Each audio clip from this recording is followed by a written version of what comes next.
Hello नमस्कार, जय हिंद। जीतने वालों को मेरा सलाम और जीतेगा वही जो विश्वास करेगा। करंट अफेयर्स की जो अपनी क्लास चल रही है, आज की इस वीडियो के अंदर 5, 6 और 7 जनवरी की जो important to the point fact जो सवाल बन सकते हैं उनको हम देखेंगे। कभी कभार प्रतिदिन अगर क्लास नहीं भी अपलोड हो तो 2 दिन की जो महत्वपूर्ण प्रश्न हो एक साथ आपको देखने को मिलेंगे। वैसे करंट की ये अपनी क्लास प्रतिदिन हमेशा है जो 8 PM के ऊपर ही है जो आपको देखने को मिलेगी। चलिए प्रारंभ करते हैं।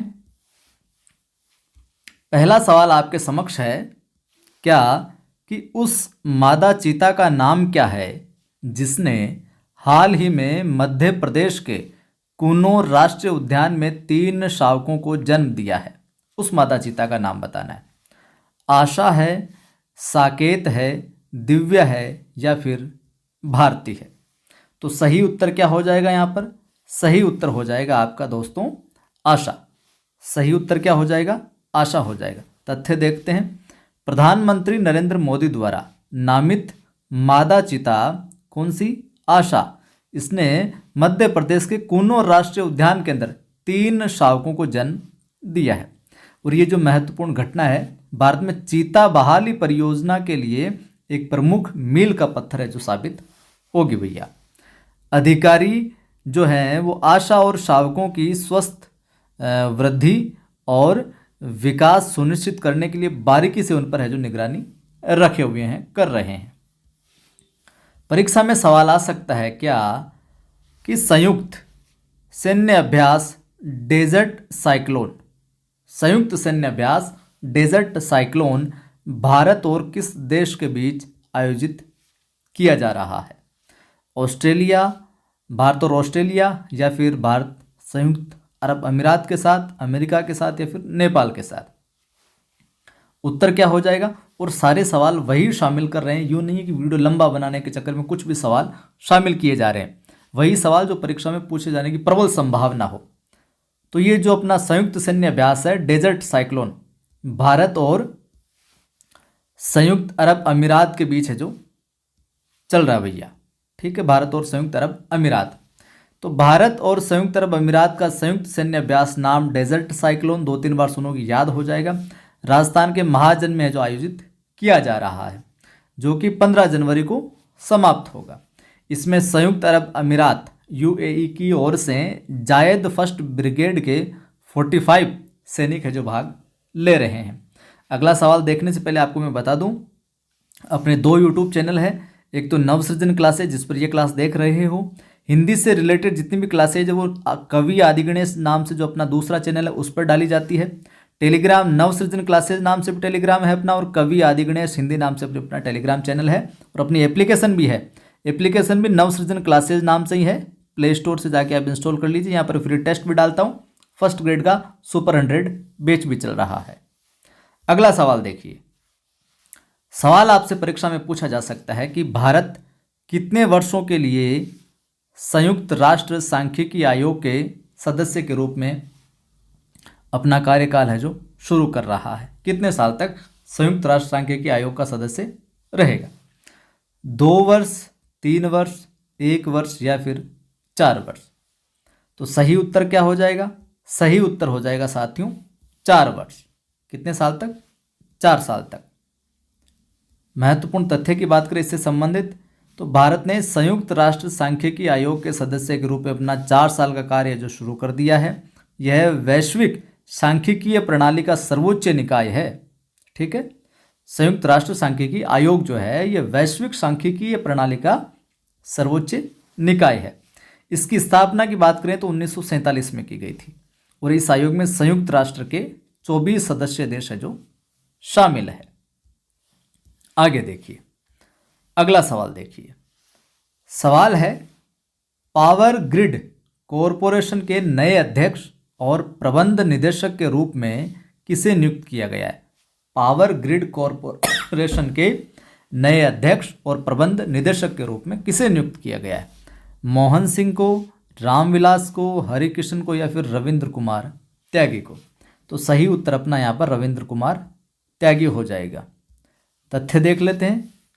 रविंद्र कुमार त्यागी हो जाएंगे। Power grid corporation of India limited के, जो कि भारत सरकार के विद्युत मंत्रालय के स्वामित्व वाला केंद्रीय सार्वजनिक क्षेत्र का एक उपक्रम है।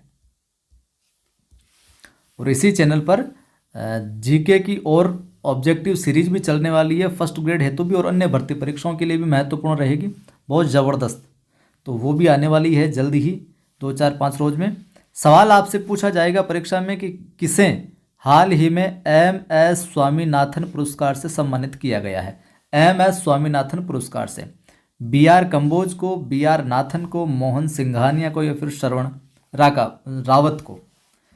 तो किसको MS स्वामीनाथन पुरस्कार से सम्मानित किया गया?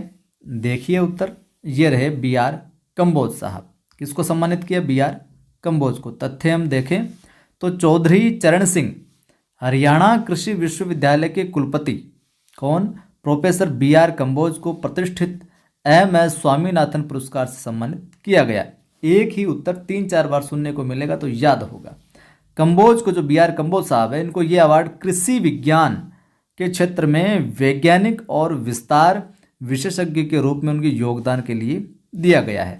साथ ही कर्नाटक के राज्यपाल थावरचंद गहलोत ने उन्हें यह पुरस्कार प्रदान किया है। तो हमें एक जानकारी और देखने को मिल गई यहाँ पर कि कर्नाटक के राज्यपाल कौन? थावरचंद गहलोत।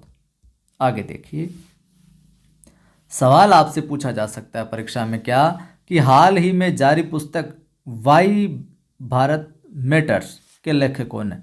वाई भारत मैटर्स के लेखक doctor Manmohan Singh, doctor Suresh, doctor Desai या फिर डॉक्टर S जयशंकर। उत्तर यहाँ पर अपना है डॉक्टर S जयशंकर, जिन्होंने पुस्तक लिखी है वाई भारत मैटर्स। इसमें क्या चीज़ है वो भी देखते हैं। तो S जयशंकर साहब जो है, पहली बात ध्यान में रखना, विदेश मंत्री हैं। क्या है? विदेश मंत्री डॉक्टर S जयशंकर ने नई दिल्ली में एक कार्यक्रम में अपनी नई किताब वाई भारत मैटर्स का जो विमोचन किया। ये जो पुस्तक है PM मोदी के तहत पिछले 1 दशक में विदेश नीति में भारत के जो परिवर्तन है उसकी जांच करती है। ये भारत के विकास को रामायण से भी जोड़ती है, कि भारत का विकास रामायण से जोड़ने का काम करती है वाई भारत मैटर्स पुस्तक। सीधा सीधा लेखक का नाम पूछे तो डॉक्टर S जयशंकर जो है अपने उनके द्वारा लिखित है। अगला सवाल परीक्षा में आपसे पूछा जा सकता है, क्या इंपॉर्टेंट है कि हाल ही में अरुणाचल प्रदेश की कितनी वस्तुओं को भौगोलिक संकेत यानी कि GI टैग प्राप्त हुआ है। और GI टैग क्या होता है अभी आगे हम देखेंगे। तो अरुणाचल प्रदेश की कितनी वस्तुओं को भौगोलिक संकेत यानी कि GI टैग है जो प्राप्त हुआ है? 1 वस्तु को, 2 को, 3 को या फिर 4 को? तो यहाँ पर सही उत्तर हो जाएगा 3 वस्तुओं को ये GI टैग मिला है अरुणाचल प्रदेश की। कौन कौन सी? आदि केकिर है एक तिब्बती कालीन है और तीसरी है वांचो लकड़ी के शिल्प। आदि केकिर, तिब्बती कालीन और वांचो लकड़ी की जो शिल्प वस्तुएं, इन 3 वस्तुओं को है जो GI टैग मिला है। तो अरुणाचल प्रदेश के 3 उत्पादों, आदि केकिर एक अदरक का प्रकार, तिब्बती निवासियों द्वारा हस्तनिर्मित कालीन और वांचो समुदाय द्वारा लकड़ी की वस्तुओं को उनकी अद्वितीय भौगोलिक जड़ों को पहचानते हुए प्रतिष्ठित GI टैग प्राप्त हुआ है। आदि केकिर अदरक की एक प्रसिद्ध किस्म है। तो आदि केकिर का एक ऐसे सवाल आपको नई जानकारी मिल गई कि अदरक की एक किस्म है क्या? आदि केकिर। आदि यानी अदरक, अदरक आज से जोड़कर आप देख सकते हो। जबकि जो वांचो कारीगर है वो लकड़ी की वस्तु और मूर्तिकला आकृतियां बनाते हैं। GI टैग क्या? विशिष्ट उत्पादों को उनकी विपणन क्षमता को बढ़ावा देने के लिए किसी विशेष क्षेत्र से उत्पन्न होने के रूप में जो प्रमाणित करता है। ज्योग्राफिकल आइडेंटिफिकेशन कह सकते हैं एक तरीके से।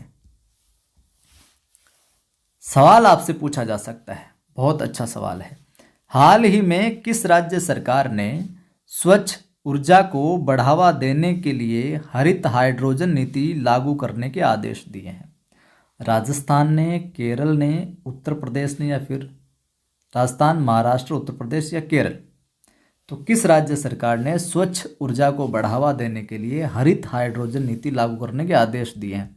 उत्तर देखिए, उत्तर हो जाएगा उत्तर प्रदेश सरकार ने।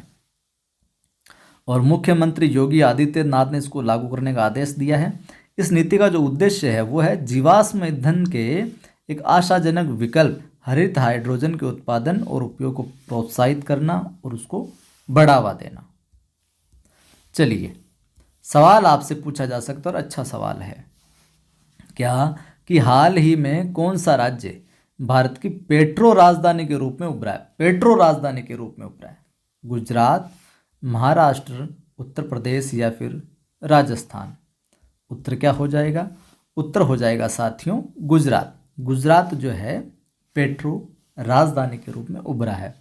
तो जामनगर में दुनिया की सबसे बड़ी तेल रिफाइनरी, ध्यान में रखना फैक्ट, और भरूच जिले के दहेज में ओपीएल पेट्रोकेमिकल परिसर के साथ गुजरात जो अब है भारत की पेट्रो राजधानी के रूप में भी जाना जा रहा है। सवाल आपसे पूछा जा सकता है और ये सवाल है जो ये बात है जो बहुत चर्चा में भी रही थी। किस देश ने 8 पूर्व नौसैनिकों की मौत की सजा को रोक दिया? आई थी खबर कि उस देश ने 8 पूर्व जो नौसैनिक भारत के उनको मौत की सजा दी है। तो कौन सा है? फ्रांस, कतर, सऊदी अरब, अमेरिका? उत्तर क्या हो जाएगा? उत्तर हो जाएगा कतर। उत्तर क्या हो जाएगा? कतर हो जाएगा।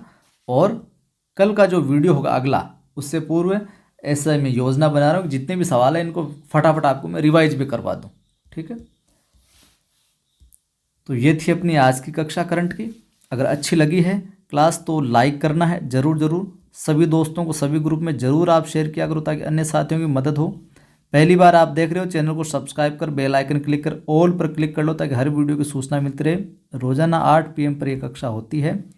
और यहाँ पर पोस्टर देख रहे हो, फर्स्ट ग्रेड हिंदी का सुपर 100 बैच चल रहा है। अपनी एप्लीकेशन क्या नवसृजन क्लासेज नाम से अपनी एप्लीकेशन है, प्ले स्टोर पर जाइए और वहाँ से इंस्टॉल कीजिए। इस चैनल को भी सब्सक्राइब कर लीजिए। कवि आदि गणेश नाम से अपना दूसरा चैनल है जिस पर हिंदी की क्लासेज चलती है, उसको भी सब्सक्राइब कीजिए।